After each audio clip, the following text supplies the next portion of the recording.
So I sort of teased you guys in my house tour video by saying in these doors here is my pet room, and then I went on to say I'm not gonna show it to you though because I want to do a whole video on it, and that's what we're doing today. So today we finally get to open up the doors and see my new pet room for the very first time.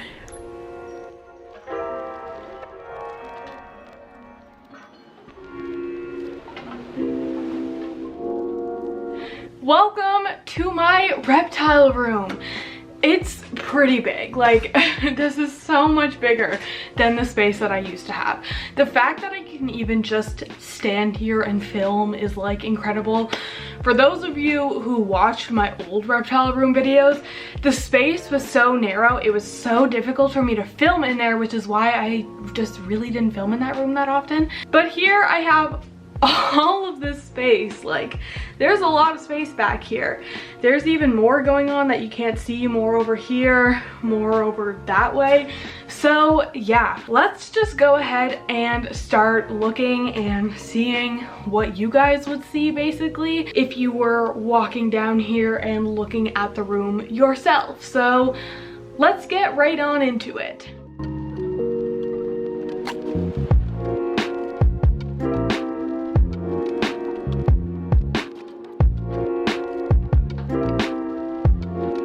To the bottom of the stairs, this is what you see. This is just a bunch of empty boxes that I need to get rid of. This is like the pile of stuff that was at the top of the stairs. This is my empty boxes. So yeah, there's that. Anyway, so then you come on right down the stairs and there's some plants here. Now I kind of have a lot of plants right now because I'm planning to put them in cages and stuff and just haven't yet. So you'll kind of just see some plants everywhere, including in the bathroom. So this basement does have a bathroom down here. It's like a pretty cute bathroom. Anyways, there's a plant in the sink. It's still a little bit messy in here. Shelves, tools and whatnot. But anyways, you guys probably don't really care about the bathroom. You guys want to see the pet room.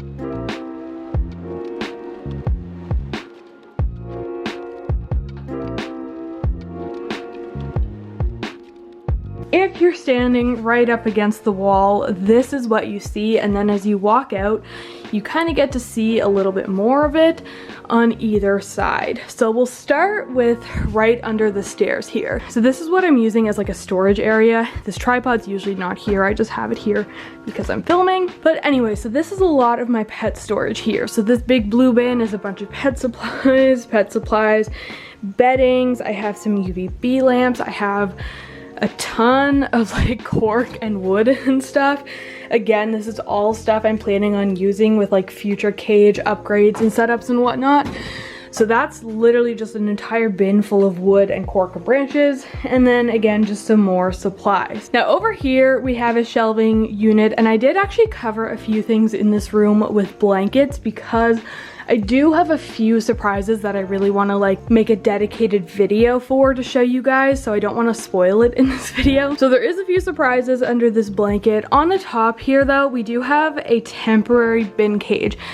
Now this is actually for my hedgehog. Now my hedgehog does have a cage over there. So I didn't talk about this on YouTube, but I did talk about it on Twitter. So last week my hedgehog actually injured himself. And now I do want to just say he's fine, he's doing great.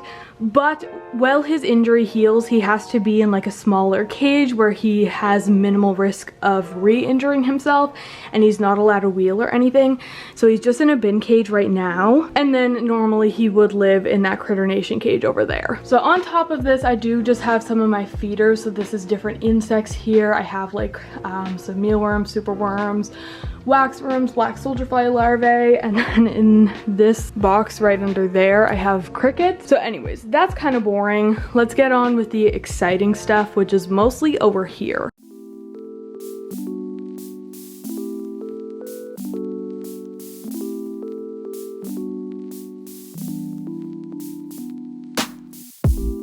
So first of all, we'll start with this area of the room. This is, I don't know, it's a pretty cool area. This whole room is pretty cool, but This over here is a pretty fun area, which a lot of you guys probably recognize this stuff from my old house. So let's take a closer look at all of these. So now over here, a lot of you guys will recognize this. This is the exact same wooden shelving unit that I had built, or my dad had built. We'd kind of designed it and built it out together. So this is the exact same shelving unit that I used to have. We brought the whole thing with us and reassembled it here. Now the top level has changed a little bit, but all of the snakes and stuff are still the same. So this houses all of my ball pythons. It has my milk snake, and then it has my rainbow boa, my Kenyan sand boa, and my children's python. Now as for the snakes, this isn't something I've fully decided on yet, but I'm thinking about taking my ball pythons out of here. And basically the reason for that is this shelving unit was specifically designed to fit the Exoterra cages. And now back in Nova Scotia, the Exoterra cages worked fine for my ball pythons. I didn't have any issue maintaining humidity in them, but since I've moved here, I've kind of noticed the humidity is a lot less. This house is a lot drier than my other one, and I'm having more of an issue maintaining the proper humidity in these cages. So I'm considering moving them to like PVC cages. I'm not entirely sure. Still something I'm thinking about, but for now they're still all in here. So let's go ahead and take a look at that. So on the very top shelf, we have my gargoyle gecko, my crested gecko, my day gecko, empty cage, my chihuahua, and my leachianus gecko.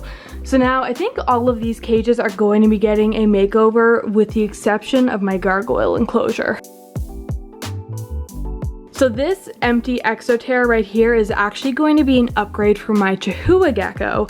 And then once my chihuahua gets upgraded into there, these two cages are both going away, and then my leachianus will get a cage upgrade right here. So this is an 18 by 18 by 24 for my chihuahua, and then we will be putting a 24 by 18 by 24 right there for my leachianus gecko. So this is the one cage here that I said likely won't be getting an upgrade, and I think I just really like the way that this cage turned out, but I do definitely think that the other ones could use some remodeling, and then obviously these guys here do need some upgrades because they are growing and they're getting a little bit big. Then when we come down to the bottom shelf here, we have all of my ball pythons, we have my milk snake, and then we also have my rainbow boa, children's python, and my sand boa. So in this row right here, we have my children's python, then we have my Kenyan sand boa, and then we have my Brazilian rainbow boa. This one right here, this row, houses 3 ball pythons, and then this one over here is 2 ball pythons, and then the bottom one is my milk snake. So by name, we have Derek, Dorito, Mark, Avery, Chaos, and then we have Toby, Titan, Rocky, Angel, Casper, Medusa, and then we have Willow, Comet, and Richard. Now behind me on this shelf here, it's not really that exciting because I actually have a decent amount of it covered up with a blanket right now. So I want to do like a whole video about what's under this blanket, so I don't want to spoil the surprise here too much. So this shelf here is, you know, housing a few things. It has that little surprise thing there. My Ackie monitor is on the bottom. We will look at that. And then on the top, I have some other animals, which we will go ahead and look at now. So on the top row here, we actually have my micro geckos and my tiny little bumblebee toads. Now, unfortunately, I do want to point out this cage here did belong to my pink toe tarantula, and I did unfortunately lose her with the move. She did pass away, unfortunately, but I still just have her enclosure right there. I haven't done anything with that yet. And then over here, I have my chameleon gecko, my Urodactylodes velarde.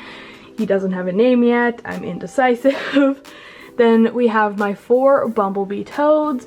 And then over here we have my 3 Sphaerodactylus sputator. Right on this middle row here we have another thing that I'm keeping a bit of a surprise, so we'll skip over that. And then right down on the bottom we have my Ackie monitor. This was his 20-gallon that he's been living in temporarily until he gets a bit bigger and can go in the 4x2x2. So that's his cage right now. If we go over to the side here, you see I kind of have a Miss King system. It's not set up. I do need to order a few new parts before I can fully hook it up. But this Mist King system here eventually will control all of these cages along this top row, along with some of the ones on here. But for now, I'm just hand misting because I don't have it set up. Right down here, we have a pile of plants, which I will be adding into different cages and everything for some upgrades.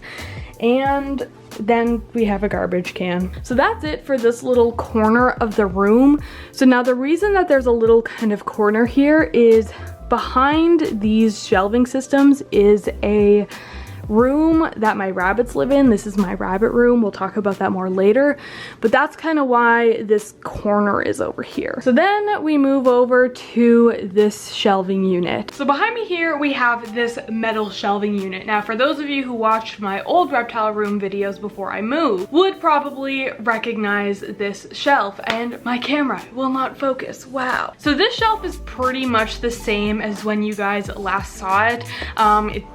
Pretty sure it still has all the exact same animals, all the exact same enclosures, so not a whole lot's changed here, but let's go ahead and take a look at everyone on it. Now this shelving unit is the exact same shelving unit I had back at my other place. There really isn't any changes at all here, all the same animals, it's all the same cages. So let's just go over that once more. So on the top row here, we have my Amazon tree boa viper. We have my two Thacodactylus oscroprenorium, and I don't know how to pronounce that, but this is what it is.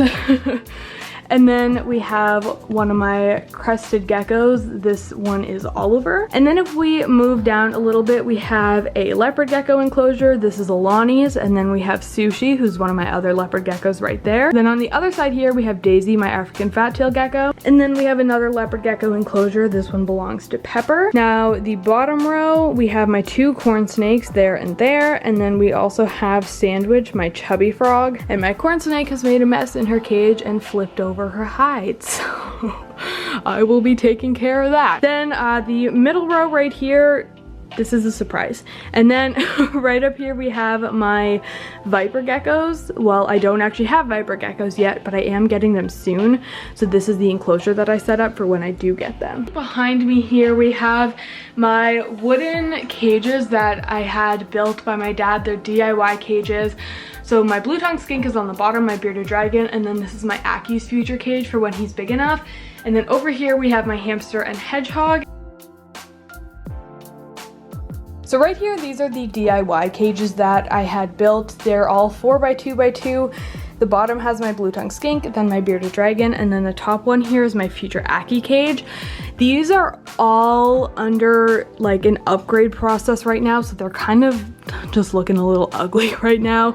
So this is kind of a work in progress, but hopefully they'll be set up really, really nice again soon, because they used to be really nice cages and then I had to tear them apart, so now I'm setting them back up. So there's that. Okay, now this is one part of the room that I'm really excited to show you, and this is also a part of the room that's going to be changing the most out of everything in here. This will probably be my next project, but right here are 5 different chameleon cages. So basically these are kind of temporary cages. If you notice, these are all sitting on the floor right now. That's going to be changing. I will be building stands for every single one of these to raise them off the ground. And my Parsons Chameleons are actually in here right now as well, because their cage back at my house was too big to move. So I bought these cages for temporary setup through them. But Parsons Chameleons grow really big. These, you know, they'll quickly outgrow a cage this size. So I'm going to be building them all new cages. So I plan on doing a video just dedicated to like talking about all the changes I'm going to be making in here. So I'll talk about the cage build a little bit more in that. So if you guys are interested in like hearing more about my future plans for this room, make sure you like watch out for that video, because that will be out eventually. So for now, let's go ahead and take a look at all of the cages we have here. So right here, as I was saying, are 5 of my chameleon cages. So these are all 2x2x4 Reptibreeze cages. So these are the extra larges. Now these are all kind of temporary cages. So when it came to moving all of my enclosures, basically all of them could just be moved as is. Like I didn't have to take all the plants out and everything. They could just be left exactly how they were, and then transported. When it came to my chameleon cages, on the other hand though, that was not the case. So my chameleons were definitely the most difficult to transport when it came to their enclosures, because one, all of these cages, Reptibrary's cages, so they unscrew and kind of collapse and fold up and whatnot, so they all had to have that done. So I had to disconnect all the mist systems, I had to take apart all the insides, and then the plants that I had in their old cages wouldn't fit on my moving truck, so I couldn't bring any of the plants. So basically as soon as I got here, I had to go out and buy new plants for these cages and all of that. And as I mentioned, I couldn't even bring all of the enclosures with me. So my Parsons Chameleons, who are here and here, used to be in a big 6x6x2 cage. It was 6 long, 6 tall, and 2 wide, and it was a cage that I built, and I couldn't bring that with me because it wouldn't even fit out of my house. So I had to leave that at home and then buy these ones for temporary setups, and I will be building a new one soon. Same with my veiled chameleon cage. You guys know he had a big custom one that I built as well, which also I couldn't move with me. So all of them for now are in these 2x2x4s, but they're all doing really well, so there's no issue with that. But you know, long term, I definitely have some changes that I want to make. So right here we have my male Parsons Chameleon, so this is Felix. Then right here we have my male Furcifer varicosus. He doesn't have a name yet. Then right here we have my female Parsons Chameleon, so this is Fiona. And then right here we have my female Furcifer varicosus, also doesn't have a name yet. And then right over here we have my male veiled chameleon, who is Pascal. So these guys of course still have all of their necessary heat lamps, UVB lamps and whatnot. And then I also do have the chameleon cages set up to a Mist King, with the exception of my veil. So all 4 of these chameleons here are hooked up on the same Mist King system, and that's because they do have similar humidity and misting requirements, whereas my veiled on the other hand requires it to be drier than these guys. You know, the humidity needs to be a bit lower. He doesn't need the same misting cycles as they do. So they're all on the Mist King system, and then he just gets hand misted for the time being.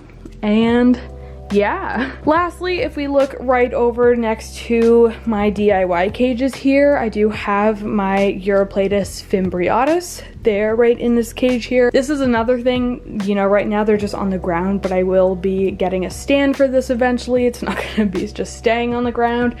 So that's one of the future plans. And one of the really nice things about having my pets down here is I do have a big sink down here, which is great for doing, you know, just pet stuff in. I can clean dishes, fill up water dishes and everything, all from the sink here, which is great. So overall, there is a look at my reptile room. I said we will take a look at the rabbit room another day, but it's a pretty nice room and I'm doing a lot of cool work in there, so I'm excited to see how it turns out. So there's that, and yeah, there's the reptile room. Another cool thing I really like is that there's a drain on the floor, so when my chameleon's Mist King systems go off and the water gets on the floor, it goes right down the drain. I eventually will be building better drainage systems for these once I build the stand and I build the new cages and whatnot. But for now, having a drain on the floor is great. So there is that. So there you go. As I mentioned earlier in the video, I know a lot of you guys have really been waiting for this video, so hopefully it lived up to your expectations. I'm so excited to have this room all put together for the most part. As I mentioned, there are still going to be a lot of changes to come, but so far it's come along really well and I'm really happy with it, and I'm so excited for all of my future plans and stuff, and I'm really excited to document that. I'm excited to bring you guys along. So make sure if you want to see like the evolution of this room and everything that I'm building and doing and changing, make sure you subscribe to the channel so that you don't miss those videos. If you did, it would mean a ton to me. Thank you guys a lot. You know, thank you guys for watching this video. Thank you guys for watching my future videos, all of that. So with all that said, I'm going to go ahead and end the video here. Once again, thank you guys for watching. Also, be sure to check out all of my social media. It will be in the description below. All of that said though, thank you guys for watching, and I will see you all again soon.